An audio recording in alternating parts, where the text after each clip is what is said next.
everybody. Welcome to episode 228 of Red Wings Rant, where tirades and impassioned pleas for your Detroit Red Wings finally have a home. That's right. I went a different octave on that one. We've got tons of losing to talk about. Mike, what else is going on? We've got some prospect stuff to kind of hint at. Oh, yeah, some award-winning prospects, man.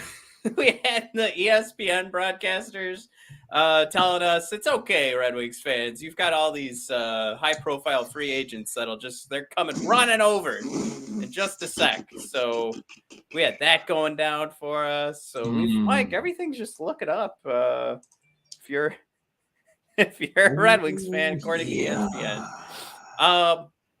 Mike, how was your Easter? Matt, it was delicious but puzzling. We went and had brunch at my lady's parents' house, and they made cinnamon French toast, but they also made French toast no cinnamon, which went untouched. I think because there was no cinnamon on it. I don't know. Are we talking like a cinnamon allergy here? Like there'll be sometimes at my family events, there'll be French toast, and then there'll be like gluten-free French toast that nobody touches. Yeah, I could see maybe like a gluten-free one, or one with maybe no egg, maybe just toast with cinnamon on it. But I don't know who the cinnamonless French toast was for, but it was nobody at this party because they were left alone, as they should have been. No French toast should be without cinnamon. But it was fun, and I had a giant piece of cheesecake after my French toast for dessert. And on the way home, we had ice cream. So, fabulous. 4th of July is all about the meats. Easter, it's all about the sugar. Matt, how was your Easter? I had fun. We opened the day with an Easter egg hunt that was the almost now he's almost 11 months. He found the first egg, which I thought was pretty cute. Like, he just found it, cracked it open, and had we had to put like treats that he could actually eat. So they're just like these little cereal puffs. Oh, so I love cereal puffs. We start the day, we sit him in the living room, and 10 seconds into Easter, he has an egg cracked open and he's eating little cereal puffs. So that was a joy. That was me going, that's my son. Yeah. and then we had fun. My daughter was covered in chocolate about halfway through the day. That was always fun. And then she took ownership of every single toy that was given out by the Easter Bunny today, which caused some frustration, for the 11-month-old, but we got through it. But yeah, it was a pretty good Easter. Quick shout out though, Mike. We got Chewy's along. Hey, Chewy, happy Easter. He loves my dude. French toast. Antonio, happy Easter. Curtis is aboard. It's good to see Lafreniere's cold streak broken by the Wingdings. Always good to see. We're always ready to hand out a couple. We're always, it's Easter. Sometimes you got to give back to the community. So that was nice of the Red Wings to do that. What's funny? My brain is in such a downer mode from that Florida game. I completely forgot that we have 2 games to whine about today. We got 2 ass kickings to go over. Yeah. But we kept the streak alive. We have not given up a touchdown. Just 6 points. Yeah. Jason is aboard. He wants to see us pick up a top center in free agency if possible.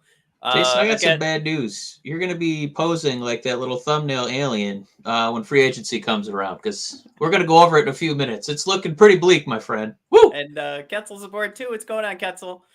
All right. So Easter's done. It's time for sadness.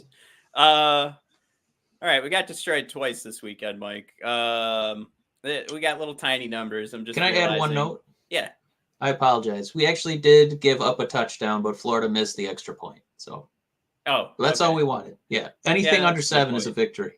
We got destroyed twice this weekend, like I mentioned. It's 10-1 would be the total there, Mike. Not good. That lead for goal differential is in sight. We're on our way. I don't know how much you want to dissect from this, Mike, but the fact that I mean, they're done, right? Like they don't care anymore. This is done. We saw Seider giving up some lazy defensive plays, and I think that's. I saw the tweet earlier from one of our friends on Twitter, Professor My Bad, threw out there like, he didn't mention Seider, but he said now our best defenseman is making bad plays. I don't know if that's verbatim, but it was like, man, like we didn't want to see that tweet all year. Like we had been pretty consistently happy with his performance, and even if he did struggle, it seemed like that would be the game where everything would get turned on for the third period. But everything just went downhill. We rolled in it. It wasn't fun. Not. I don't know if they're are even. Gosh, we have one goal to look at.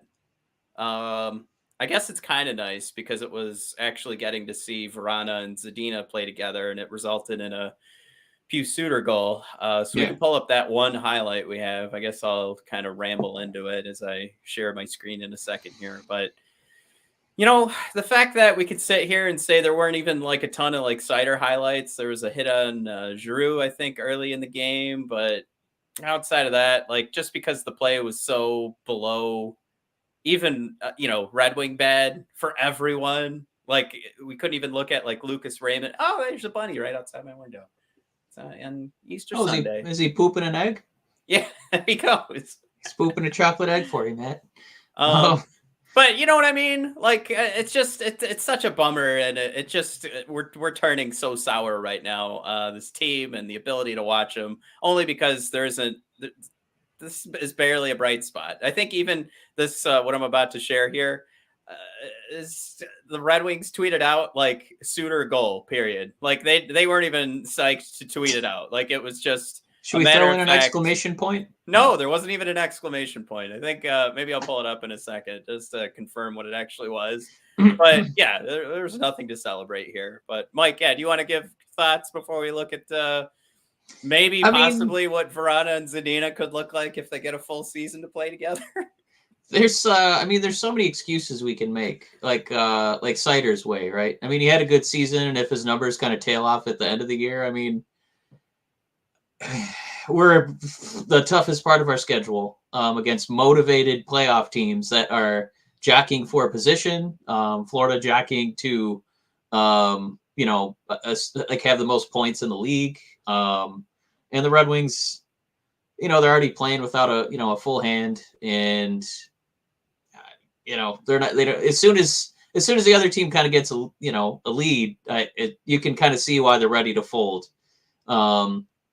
You made the comment, this game was over, but essentially this Red Wings season is over. So, like that Carolina game is shocking to me because it's like, damn, well, we actually played okay against a good team. So, maybe it's there once in a while, but I would expect that the norm is going to be the Ranger and Florida games because it's over. They're waiting for next year.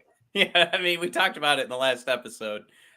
This last chunk of games we have brutal. We have 2 games where we can kind of get our head above water against New Jersey, but this was going to be a rough schedule. I will say that Carolina game, that was like Red Wings circa 2008, Red Wings 2002. You're on your path to glory. You've been in the playoffs so many years in a row. You've got the Red Wing, a Red Wings type team on your schedule. Yeah. You completely outshoot them, outchance them, but you just get shut down by Nedeljkovic. And that's what that game was to me. That could have easily been 6-3. But Ned did a pretty good job standing on his head. And we really lucked out that he decided to turn it back on again. Of course, it took a couple of nights and it's back off. But yeah, this is here's our one highlight. We're gonna start with Vrana carrying the puck out of the zone. Nice clean exit there. Gets it over to Suter. I guess that wasn't that clean, was it? Suter's gonna bounce the puck up to Zadina, who you know what? Right here, can we talk about this? Thank God this gets knocked over to Vrana because Florida wasn't. They were doing a terrible job playing this one.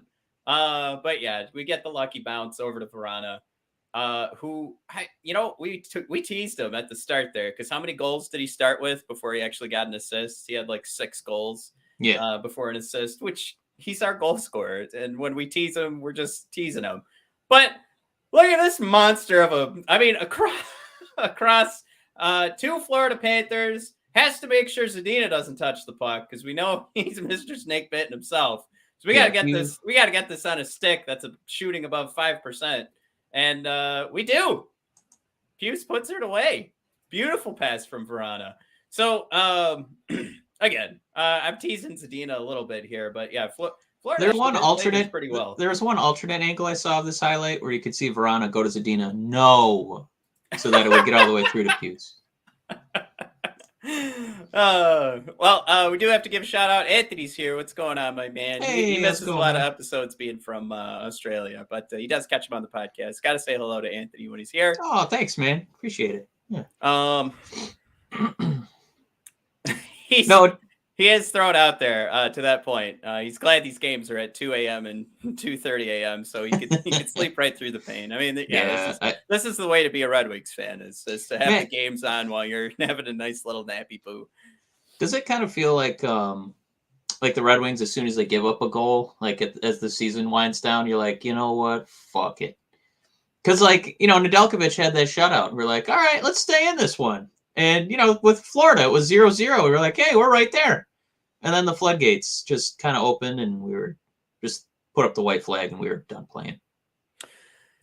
This to me looked like Florida didn't care in the first period. So I think to your point of saying, fuck it, I think they might have just said, we got this one in the first period. Then they go through a whole period and they're like, what's going on? Why is it still 0-0?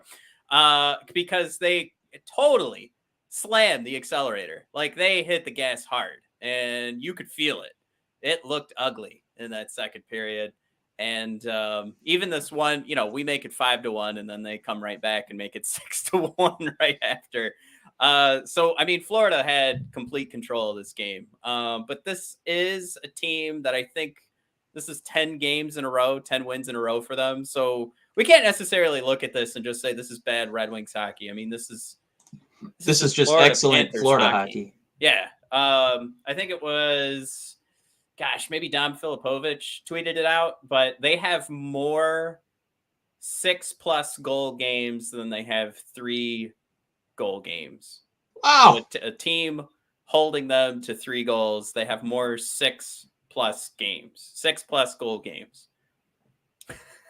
Wow. So that means they're getting 6, 7, 8, 9 goals. Yeah, I think I said that right. I feel like CalicoCutPants.com. All right, I got it out. Is that I just got to steal from that skit there. So yeah, what was my point? I got all lost on my I think you should leave reference. I don't know. Let's get back. No, you're just talking about Florida's thanks. Being good at no, they're doing an incredible job offensively this season. You were saying they had more games with 6 than they did with just 3. Yeah. So again, the point being, and their 10-game winning streak. Yeah. And they can roll 4 scoring lines. Yeah. Right. Is there any more? So yeah, this is bad Red Wings hockey, but it's also just regular old Florida Panthers hockey. This is just what they do. So I'm not making excuses for the Red Wings, but part of the reason why we picked us to lose out for the whole season a week ago when we were picking these games, Carolina just happened to be the outlier. I'll tee this one up. Ketzel's thrown out there. The Carolina game just looked like several games this season against us where we simply cannot buy a goal. So I think he's saying from Carolina's perspective. Anthony, good point here. This is going to be the roughest ride to the end, but you would think that these teams would start sitting players heading into the playoffs. I think the only thing going against that is we still have some tight races, don't we, between our divisions here? So Oh, maybe not. Maybe it's just going to be about some wild card positioning here. So you've got the potential here. Washington, 94 points. If I pull up these divisions, Washington at 94 points, Pittsburgh at 97. I call out Pittsburgh because we're going to be playing them in a couple of nights or a week or so. So they're going to need to kind of step on our throats a little bit. And then you've got maybe Boston and Tampa are 3 points apart too. So we've got Tampa coming up as well. And it just kind of seems like, the one team that wouldn't need to step on our throats. Well, Mike, we just played them this afternoon. So they're also coming up on the schedule again. So that, to me, they had all the opportunity in the world to give this one to us. And we just kind of laid over and let them give it. Yeah, was it Anthony who said start sitting players? Yeah, I think Anthony's right. I think we're just about at that time. It's just that Florida is like 2 points behind Colorado to get the President's Trophy. Get home ice throughout the playoffs. So they're probably, I would guess that they're not going to be too liberal with sitting people until they can clinch something like that, because that is of interest to them, and they are planning on playing in the Stanley Cup Finals. So I think he is right. I just wouldn't see it for Florida yet until they, can get a lead on Colorado, because they're 2 points behind, and they've both played the same amount of games. So they got a little bit of work to do. That's a good call out too. I actually was even thinking about trying to get the one up there. I mean, those are your two teams though, right? I mean, it just kind of seems like they're good to go for the Stanley Cup Finals. All right. But still a great point by Anthony. But we could actually skate here into where we sit on the standings if we want to pull this up. Mike, this is almost exactly what it looked like the last time we looked at these standings. We're a little bit closer, though. We're only a point up. Yes. 1 point away from Buffalo. They have one extra game played, so that does hurt us. Just want to point out that goal differential again. We still have Philly is up on us with minus 80, but we're at minus 70. Arizona's at minus 104, Matt. We really got to give up some big touchdown games here to close the season to catch up. There's still time. Not saying it's impossible, but yeah, we got to really crater to hit that. So let's say, I mean, we played this game the last time around where we were kind of going through all these records here with Ottawa at 63. So that's your 5 point difference, and they have 7 games remaining. That's a lot. That's a lot of points to make up for the Wingdings. I mean, that's us losing out, right? And we already played that game last time where you just add what? Maybe we'll win one of the Jersey games and one of them will go into overtime. So there's another 3 points right there. That puts us at 71. So now Ottawa would have to make up 8 points. Now, all they have to do is make up those 8, right? Because they have they'd be up on us in the standings with the wins and the goal differential. But yeah, I think we're set. I think the only thing we could do is play this game with Buffalo. Hopefully we don't go beyond San Jose. We'll call that a victory, and then we'll be good. Yeah, I mean, we desperately need to lose out. So just to play devil's advocate, because there's a shot we can leapfrog Buffalo, but for Ottawa, this is their remaining schedule, Matt. There's a shot. Okay, they got the Kraken coming up, Vancouver, Columbus, Montreal, Devils, Florida, and the Flyers. So there's actually a couple shots for them to get some points in there. Yeah, 1, 2, 3, 4, 5. I could see them conceivably getting points in like 6 of those games. I think we brought that up in the last episode too. So there is a good shot. I'm glad you mentioned that. So we'll keep our fingers crossed, but ultimately, how far? I mean, let's just put it on there, right? Let's say 26. We want to say that's as good as we can do, or we want to say there's that chance for 27.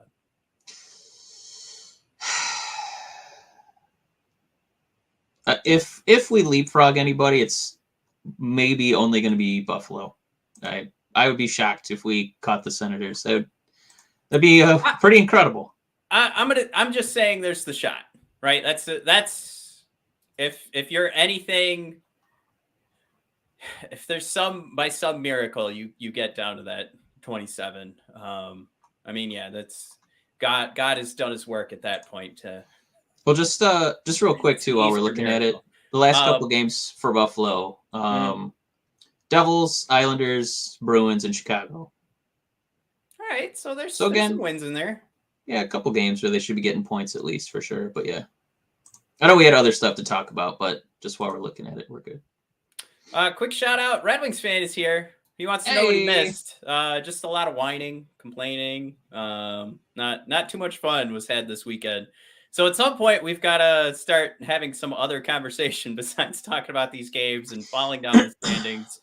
And ESPN tried to do that, Mike. They were bored during this game, so they popped up this list of unrestricted free agents near the end of the second period, and also gave us a pretty good look at Steve Yzerman, who I don't know what he was saying, but to me it looked like somebody was asking him, like, do you think they're going to put up any goals in this game? And like Steve said probably, and then he went, nah. Like, I mean, that was the rundown of that interchange. Like, we didn't get to see the other person. We didn't get to lip read with what they were asking, but at 1,000%, looked like Steve was giving some sort of like, nah, I don't know, this looks like shit. Thanks, Chewy, for the shout out, by the way. He's commenting on how I have this wonderful ray of sun shooting through my basement windows. This is terribly distracting. My head, blinding and distracting. But anyway, ESPN Mike came up with this little list here to try and make Red Wings fans happy. Mike, I liked your initial take before we went on the air, because you were looking at this list going, why are they coming here? Now, one reason ESPN pointed out, $35 million in cap space. Is that enough, Mike? I like your face. Your face contorted for all the podcast listeners. There's an eyebrow. There's a lip twirl. I don't know. Well, listen, I like what they're trying to do, right? And we're guilty of that because this season is better than last year. I mean, we're still a bottom 10 team in the league. We're still crossing our fingers for ping pong balls, and hoping that, we can weaponize that cap space. But a lot of the free agents we were kind of excited about, Lindholm, Hurdle the Turtle, already off the map, already traded for, already signed extensions, gone. So it looks like ESPN was trying to be like, hey, here's some unrestricted free agents. So, guys, you don't have to give up draft picks for. But when you're going to say that part of the sexiness, part of the narrative for the Red Wings acquiring guys like this, upper echelon talent, as far as UFAs go, is the cap space. But, Matt, my beef is we need a center. We need people who can score. And if you're going to start with like a list with Forsberg on it, I mean, Nashville's already going to have also like $25 to like $30 million in cap space. And they can also say that, hey, we're not going to have snow on April 18th if you go to Detroit. If you stay here, you're not going to have snow on weird dates like you will in Detroit. I don't know, man. It's really bumming me out because it feels more and more like pie in the sky dreams because, of the guys that we would want a center. I don't know if people are really excited about Strome or Kopp. Yeah. I think they'll be available because I think the Rangers are going to start saving some pennies for their young guys as they start to get into that, their second contracts. But I mean, you would want Forsberg, right? You'd want Johnny from Calgary, but I don't know if there's enough allure to bring these guys over, Matt. But you did put the cards together that show that there is at least some formidable names that you could bring in. Yeah, I think you're looking at like the difference here being bringing a huge name and trying to fill in a hole, right? Because if you're trying to fill a hole, then you're looking at Strome and you're looking at Trocheck. If you're looking to bring in as big a name as possible, you're bringing in left winger, where you could make the argument right now, not the number one spot of need for us. I mean, depending on the day, you're going to find Verana on the left wing. We also have Tuzi there. Right. We have a pretty good first line. We've had some success, and if you move, it's funny, like when you're putting these lines together and you're looking at the likes of like these war roster builders, like everybody just gets kind of fit in wherever it works, whether it be Lucas, Raymond, Bertuzzi, Verana, Zadina. And Zadina, I don't mention to say like there's your for sure top 6 winger. So there's space for these guys. And obviously if one of these guys, Gaudreau, Forsberg, Burakovsky, I think if you have an opportunity to bring them in and you're like take your top 6 to just another level by bringing them in, absolutely. But Mike, I think that's the scariest point. Is just, I don't think we have enough right now to bring these guys. Right? Like you could make the argument like, oh, you get to play with the young kids, and there's even more young kids that coming. There's could potentially be rookie of the year in the SHL coming on over here, Simon Edvinsson. But you could play that game with a lot of prospects across the league. And and we jokingly bring up the snow thing, but we had Nedeljkovic get interviewed on ESPN the other night in Carolina, and for some reason they had to bring up the conversation about how much he misses the snowless winters in Carolina. So that's where that jokingly gets brought up, but that's certainly a factor. It has to be a factor in some of these guys and their decision making. Yeah. How long is it going to take to win a cup? I mean, these huge losses for the Red Wings, this isn't necessarily getting any potential free agents excited to come over here.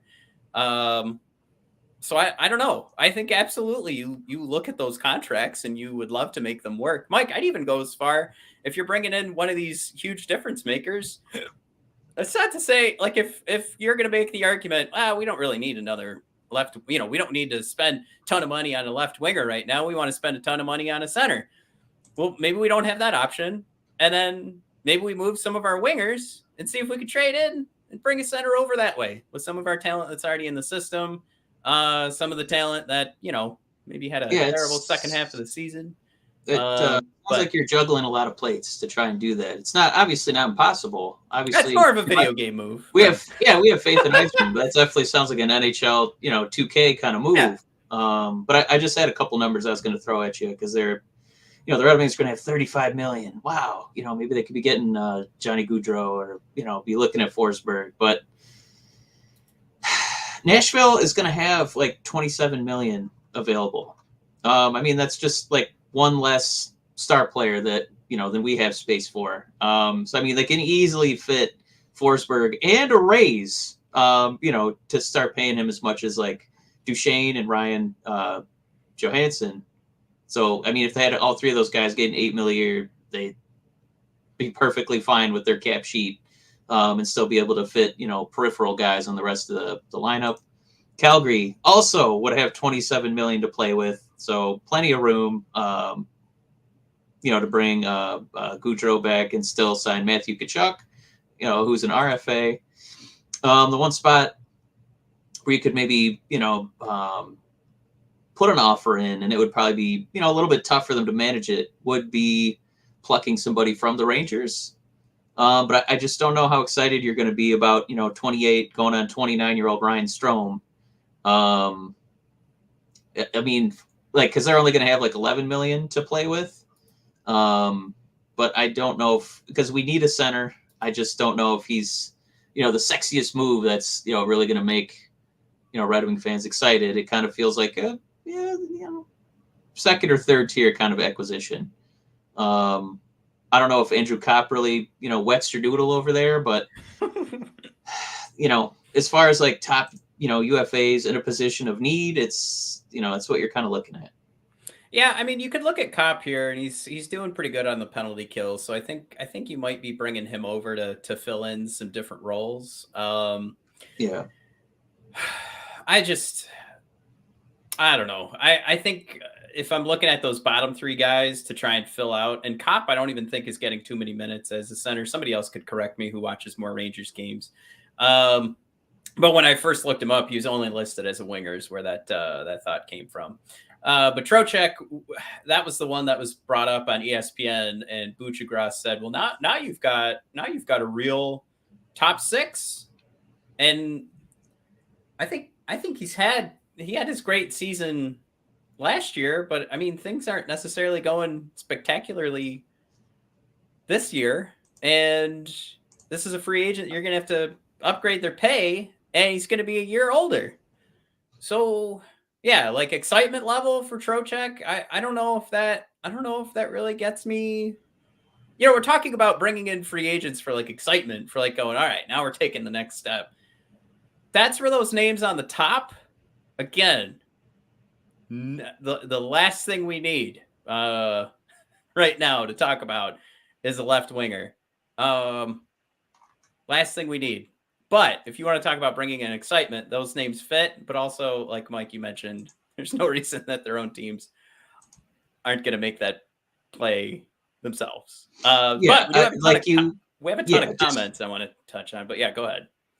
No, please, yeah. After this, I don't want to hear the comment that, oh man, look at all this cap space, when the teams that we be pillaging from also can comfortably afford the very good players that we'd be after. So I need to hear that extra incentive for these guys to leave their teams. We have a ton of comments here, but Dan thrown in there first a while back. That's not the sun. That's Mort Sider. That's right. His good graces on this holy Easter Sunday, just shining on the Detroit metro area, bringing me my last ray of sunshine before the end of the night here. Somewhere he's smiling upon you, man. Callan thrown in there. Anyone else think Bertuzzi needs to simplify his game a bit? I did see from our buddy Jake Rivard, who's a friend of the show, throw out there. Anybody else remember that Bertuzzi had a kid? And since having that kid, his numbers have sunk. Could be some late nights, keeping him up, kind of losing it. So I did want to get him a sitter. Stat. Really good point. Ketzel, get him a wet nurse. Forsberg, easily we're signing in Nashville. Kalen also wanted to know if there was a chant tonight. Mike, that chant, be fired Blashill. That's right. Oh. Chants in the arena. Anthony confirming that. Big old yikes from Callan. Performance art is aboard. What's going on? Ketzel thrown out there. Mike, another thing to bring over Burakovsky. Some time on ice. And then he also throws in there, left wing is the one position we don't need. Yep. Let's see. Performance art. He does hate ESPN. It's a joke. Mike, how about ESPN losing the feed for however many minutes today? And I like the way that they presented it. So they go to like Barry Melrose and Steve Levy, and they go, Detroit lost the feed. So we're here in the studio to talk about the game so far. And it's like, no, it wasn't. You lost your feed in Detroit. Don't blame us. Yeah, you sent your crew in there. Gray coming in. This is, I think, about our earlier discussion. Two of the best teams, bad losses, nothing to worry about. The people who should look good did, and vice versa, outmatched and out mega planned. Woohoo! Mega played. I think like we talked about before, we're not concerned about those losses, but just getting much harder to watch these games because I again to the point, Gray, where you said the people who should look good did. I would argue that everyone this is one where it's really starting to scale back, and I think we're seeing 18 skaters and a goalie just kind of go, we good. We got 6 games left. So let's just get out of here. What else? We had a ton of comments. They're still rolling in. I like this one. Anthony just thrown out there. Toronto fans are the worst. Performance art. If we win, fans complain. If we lose, fans complain. I live in Toronto, and I thought Toronto fans were the worst. That's where that came from. Performance art. Wings fans are not far behind. Oh man, performance art. Trying to get in a fight in the comments here. This is fun. Ketzel, he does like Trocheck. Yeah, again, that's one that I think if it happened, it's not one that I look at it and go, cool, the difference has been made in free agency. It's another one of those pieces, right? And I think that's, again, to talk about the difference of those top three guys and the bottom three guys is kind of. Yeah, I mean, if if we sign him, do you guarantee that he's the number 2 center over Puce? I still think that they could be like, gunning it out in camp. And I guess when we talk about weaponizing the cap and like upgrading the team, bless you, Puce. I want somebody who's like clearly the number 2 center, not somebody who I could, Puce could have a hot camp and he could get the minutes. I, I guess I wanted something a little sexier. I think he'd be fine. I wanted something like a definitive, like, damn, I guess we're taking it seriously this offseason, but not, well, this is a reasonable signing and it's cost effective. It's only going to be like 4.9 AAV and, he'll fit right in. Like, I guess I wanted something sexier. I didn't know if Trocheck really did that for me. Well, let's take a look at this. So Trocheck in Florida in 2016 and 17, he's getting 53 points, 54 points, 75 points in 17, 18. And then he drops down, actually, just because it was 55 games for him that season. So 34 points in 55 games. Has an amazing season, almost a point per game in 2021 in Carolina, and now he's down to like a half a point per game. 47 points in 76 games so far this season. So, I mean, getting a guy that's an over a half a point per game for a good chunk of his career so far, and if you look at the career numbers, it's 282 374 for 550 games. That's nothing to sneeze at, but the problem is the number, if you're looking at this table with us, everyone, there's that position and there's the number right underneath that, and that's 28. So we've seen his numbers roller coaster quite a bit. And they took a dip from last year. That's my concern, is where he's at right now on the age bracket, because he is at that point where you start to decline statistically. So again, like you've got another name you brought up, Mike. I don't have the confidence that Puce is a second at all. I think if you bring in Trocheck, I think he is an upgrade from like Trocheck last year, Trocheck this year. But I like where your head's at with questioning Trocheck next year and the years after that, and how much better is he going to be as Puce Suter rolls into his prime. So you're talking about a guy who's going to be coming down the coaster and a guy who should be going up. I don't know. Do I see Puce at all this season to go, that guy belongs in the top 6 of any team in the NHL? No, he's only in the top 6 because he's on the Detroit Red Wings. But, I mean, you could see where he was at last year, compare him to like Trocheck's numbers his first couple of years. He takes a huge jump. So there's comparable numbers to what Trocheck had to start his career to where Puce is right now. And then you're just kind of asking yourself, do you want to take your chance and spend a little bit less money on the younger guy, or get your Trocheck, who has proven himself in the past, but is right at that point where his numbers should start to dip? So I think that's a crucial part of the conversation that is kind of being missed here. And the major difference, in my opinion, between when you're looking at the super duper star and your Johnny Gaudreaus and your Philip Forsbergs, and then taking a dip down into the guys who are your little void fillers. And when you're not a super duper, elite, like what happens to your production level as you get into your 30s? Again, I think the conversation's way different for a guy like Johnny Gaudreau and your Trochecks. And I think the difference of what you're going to pay in free agency is probably, you're going to notice it, you're going to feel it. But, and if, like that season, the couple years down the road, you're going to feel it a lot less for the extra money you paid for the super duper star than the little void filler that you paid for that's going into his 30s. So just another element there where we try to focus on, do you spend free agent dollars to fill the hole that you have in center somewhere in the top 6, even in your middle 6, you're looking for a center, or do you kind of punt, Mike? I mean, Trocheck's doesn't put your team in playoff contender status. I'll say that. That's my opinion right now.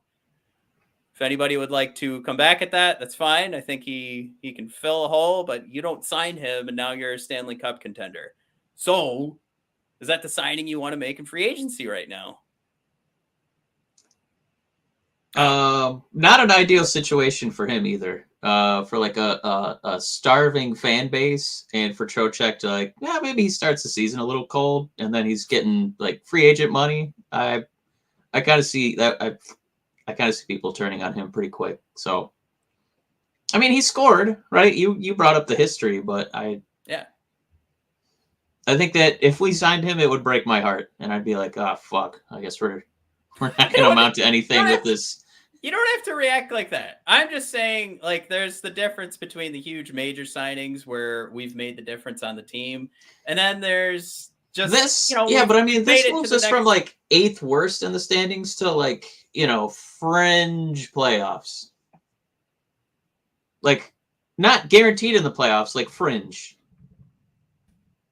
Like, the 11th worst team or the 12th worst team. It doesn't make me think we're winning a division because we signed Trocheck to be our second line center. No, I mean, he would be playing with Verana. Woohoo! But yeah, that's another element too that if everything gets upgraded around you, do you want the Trocheck who's proved himself in the past, or are you gonna just hope that there's something in the system that comes up on your 2C side? But again, I did want to bring this up. So just those first couple of years for Trocheck, 8 points and 22 points, 8 points actually in 20 games, not bad. 22 points in 50 games. But just to compare to Puce, like 27 points in 50 games, and then so far this year, 32 points in 75 games. So I'm just saying, you get those first couple of years, and then Trocheck took a huge jump. I'm not saying Puce is going to take a Trocheck jump and then eventually become a point per game player. I'm again making the argument about, is this where you want to spend your money when he's going to be coming down in his production cycle here, hitting 29 and 30.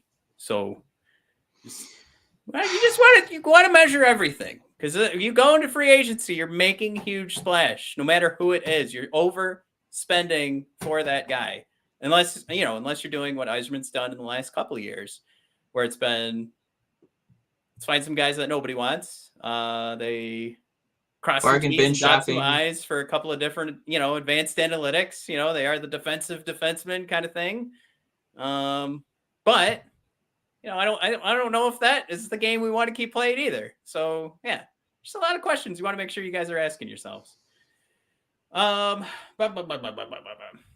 You know what? Here's a great point, Anthony. Honestly, we're in trouble in all areas, forward, defense, and goalie. So to Anthony's point, if we're saying no to like a top tier free agent who actually wants to listen to Steve Yzerman's phone call, I don't know if this is what Anthony's saying, but I don't think we're in position to be like, whoa, we have a couple of left wingers, Johnny Gaudreau. We're fine, okay?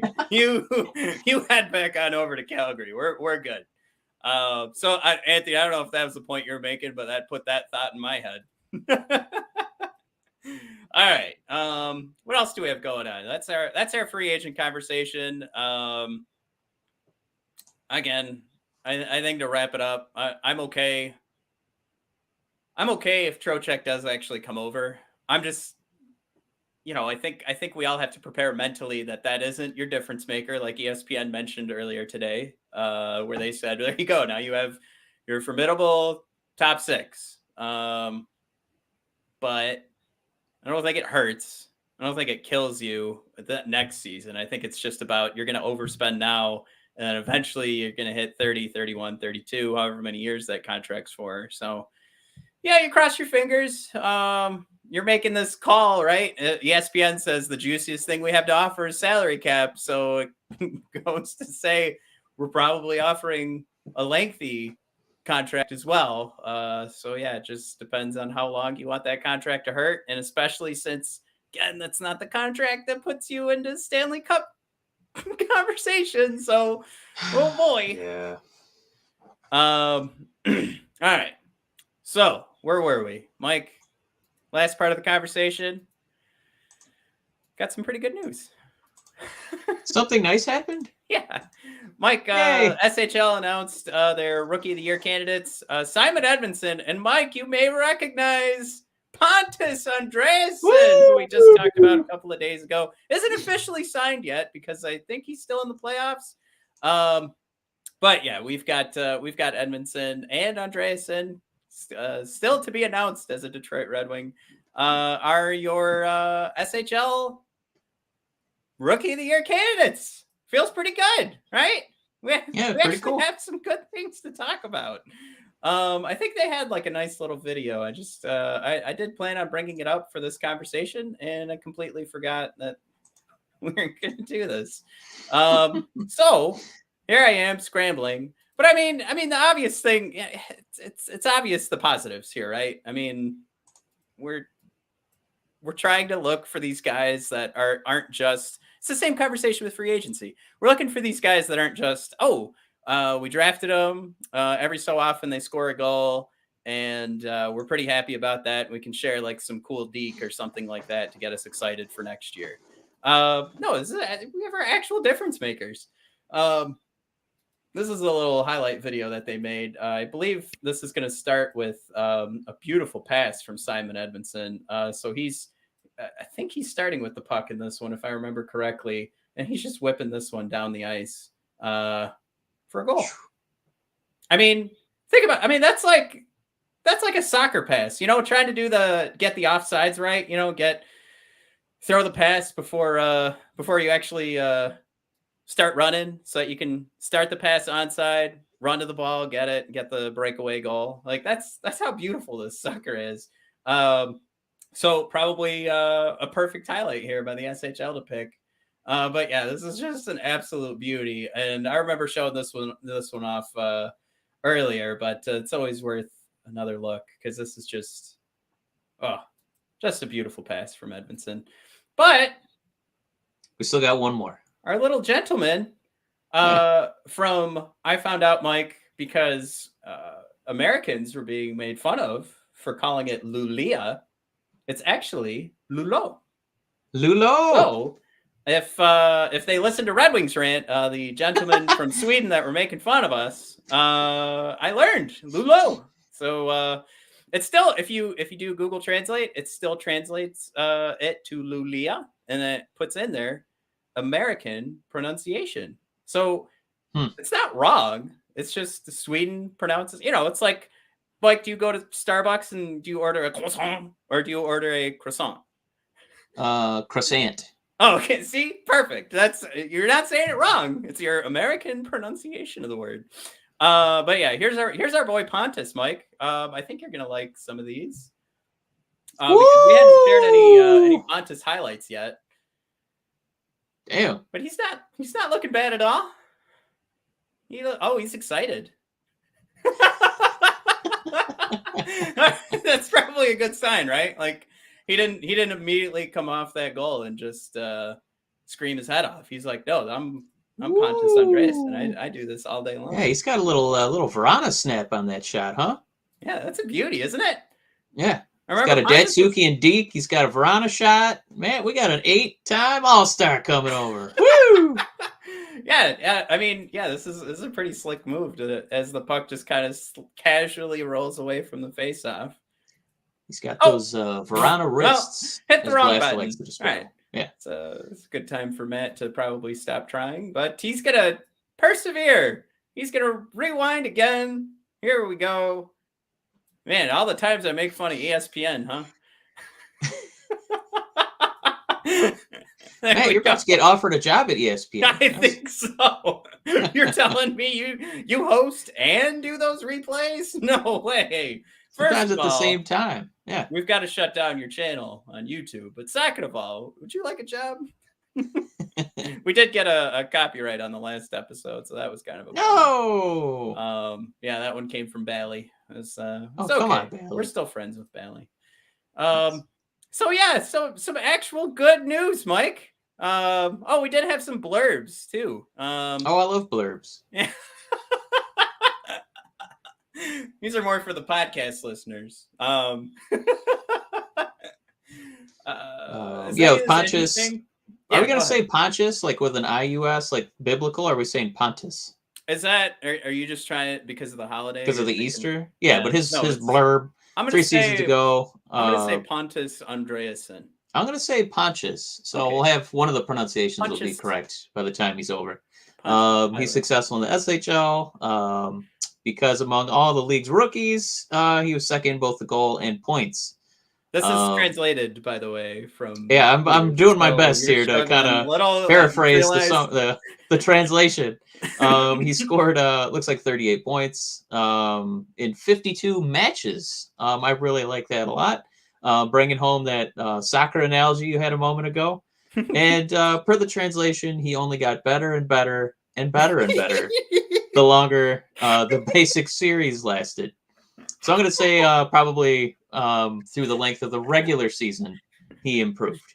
And then for our boy Edvinsson, Frölunda's had many well-known players on their squad, but of these, Simon was the one who got the fourth most playing time. Stop. It's quite an endorsement there. I like that a lot.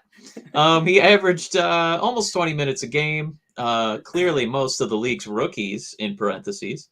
And considering how well he's played, it's no wonder he gained so much confidence. 19 points in 44 matches. I think we're going to keep that.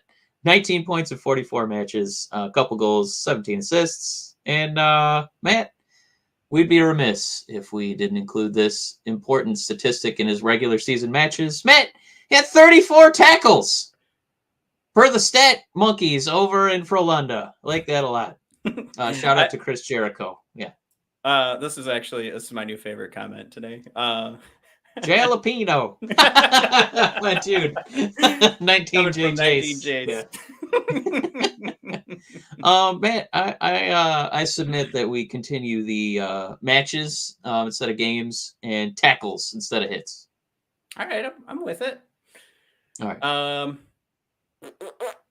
Anthony. Yeah, the blurbs are nice. Getting recognized, for these awards is pretty cool because I hate that.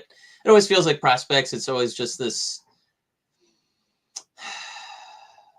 objective, imaginary thing of, potential and possibility. So these guys actually get nominated for awards. It feels a little validation and vindicating.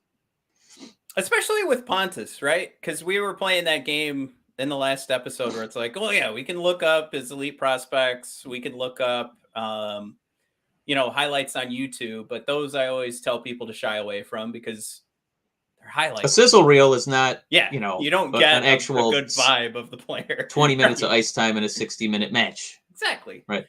Not to say that awards take out like bias or anything, but it's at least a better indicator than watching somebody's highlight of a Michigan goal. But Anthony throws out there, make sure you guys go find a nice vintage Red Wing game to go check out and relax. After the live stream. Anthony loved that caveat, my friend. Thank you. And the last thing we want to talk about here on the live stream is our last bit of good news, Mike, because we were just talking about making sure that these guys continue to, show something off. So Sebastian Cossa, Mike, is 6 shutout in every level of his young playing career so far, Mike. He has yet to get 6 shutouts in a season. He just hit that mark. 21 save shutout for the Edmonton Oil Kings. Now, we saw Sebastian in training camp. Wasn't the most glorious look we've ever seen of a goalie prospect, but of course, expected. Goalies take a long time to develop. So we aren't judging that, but it is good to see that while he's still wrapping things up in the WHL, that things are going pretty smooth. Matt, in the eternal words of our friends in Frölunda, as the basic series lasted, it seems that Cossa has only got better and better and better and better. And I love this flex photo they used for Cossa because he's not, making a play forward, to get the play going the other way. He's not making a save. He's just flexing with a nice squirt of water, like, bring it on, bitch! I'm ready for number 7. Woo! Yeah, Love Cossa is that going to flex by be. Sebastian. Yeah. Yeah, he's going to be the new. He's going He to be the new basically, logo this is the image for the goaltender version of WHL. Jay-Z getting the dirt off the shoulder. I like this a lot. So yeah, good news again for our 2 first-round picks this past season. So good little opportunity for us too to remind everybody that this season is wrapping up. So we do have all of our draft prospect malarkey coming up soon enough. You know what, Matt? Much like Easter, the start of the show was kind of like Palm. What was it? Friday, Palm Sunday, and Friday. Our team, went behind the rock, and then there was a nice resurrection at the end with our new goalie and our new prospects. So much in the Easter circle, everything's on the upswing. All right, so coming up, here's what's going on, Mike. We've got on the 20th, we'll probably run another live episode. Same thing for the 24th and the 27th.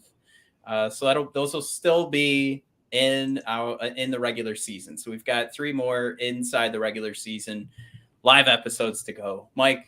And then May 1st, Mike, are you ready to announce year 2 of the Detroit Red Wings season grades by Little Caesars menu items? Yes. That's right. Now, I was curious if does anybody want any guests on that, or should we just keep this? Should we just keep that homegrown, crazy bread and hot and ready Mike and Matt version of that episode? I hope we're doing the hot and ready episode. That's what I want. All right, and so we'll just keep it. We'll just keep it between us. If it's still a menu item, we got to do the calzone. Oh, we took old menu items last year, but yeah, May 1st. Let's do it. We're gonna do full episode of grading the Detroit Red Wings season by Little Caesars menu items. I hope you guys should join that one. Last year it was a ton of fun.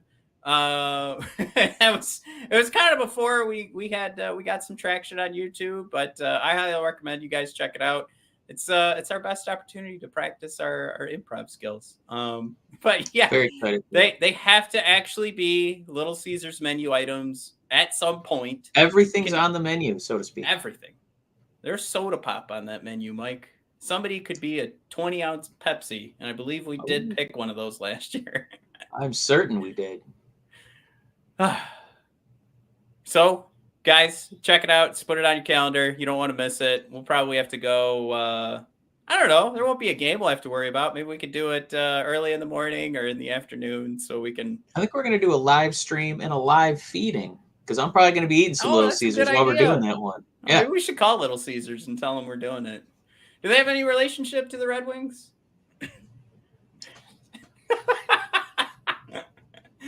All right. Well, let's wrap this sucker up. As Anthony put this season, it's the season that never ends. Goes on and on, my friends. We don't want this episode to continue forever either. So let's wrap this up. Let's sail off into the sunset. Chewy says, sounds fun and delicious. I like it. And nutritious. Yeah. What we got? Jason wants to know if we're going to get rid of DeKaiser. Yeah, absolutely. It's coming up. We've got just a few more games of DeKaiser left, and then we're all done. You got 2 more weeks of DeKaiser. You're good to go. Chewy's excited to see who gets rated as a 2-liter of Pepsi.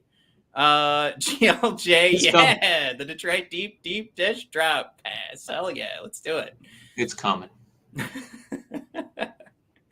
And Jace throwing out their last recommendation as we sail off here. If you guys want something fun to watch, don't forget, it was the 25th anniversary of the Detroit versus Colorado game a few weeks ago. The WWF game? Exactly. Fight night at great. the Joe. So, yeah, you guys, if you need a recommendation for a game to make you feel better, bingo, bango. There you go. All right, let's sail off, Mike. Everybody, thanks for tuning in. Hit that like button if you've got a second. I see 15 eyeballs on the screen right now. I want to see 15 likes on that page. Is that 8 people? There's... And one, right. There's 30 eyeballs. I have, so on my screen, there's an eyeball marker for each person. Okay. There's 15 of those. Gotcha. But All you right. are correct. That does mean there's 30 One glass eyeballs. eye. We appreciate all organic and glass eyes on the show. Appreciate it. All right. You guys have a good one. We're almost done. We almost made it to the fun part of the season, which will be the off season. The end. Yes. We're almost there. All right. We'll see you guys. Bye.